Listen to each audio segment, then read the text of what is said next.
আপোনাৰ চিকিউৰিটি আছিলে, এস্কৰ্ট আছিলে, সেইসকল উঠাই নিয়া হৈছে।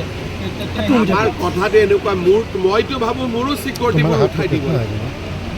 এতিয়া জুবিন গাৰ্গৰ ঘটনাৰ সময়ত দেখিলে মানুহে VIP কিমান বেয়া পায়। সেইকাৰণে VIPটো থাকিবই নালাগে। মইতো বিচাৰোঁ মোৰ পৰাও এইবোৰ উঠাই লৈ যাওঁ।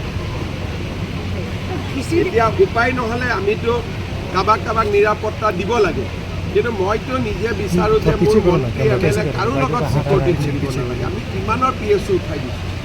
আটাইতকৈ ক'ব গ'লে আমাৰ দিনতে 4000 PSOৰ পৰা আমি 600লৈকে নমাই দিছোঁ, আৰু সেই পুলিচবিলাকে এতিয়া ৰাস্তাত ডিউটি কৰে।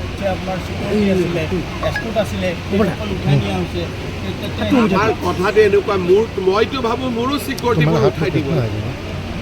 এতিয়া জুবিন গাৰ্গৰ ঘটনাৰ সময়ত দেখিলে মানুহে VIP কিমান বেয়া পায়। সেইকাৰণে VIPটো থাকিবই নালাগে। মইতো বিচাৰোঁ মোৰ পৰাও এইবোৰ উঠাই লৈ যাওঁ।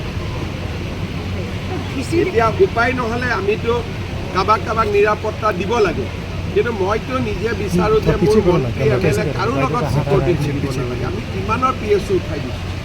আটাইতকৈ ক'ব গ'লে আমাৰ দিনতে 4000 PSOৰ পৰা আমি 600লৈকে নমাই দিছোঁ, আৰু সেই পুলিচবিলাকে এতিয়া ৰাস্তাত ডিউটি কৰে।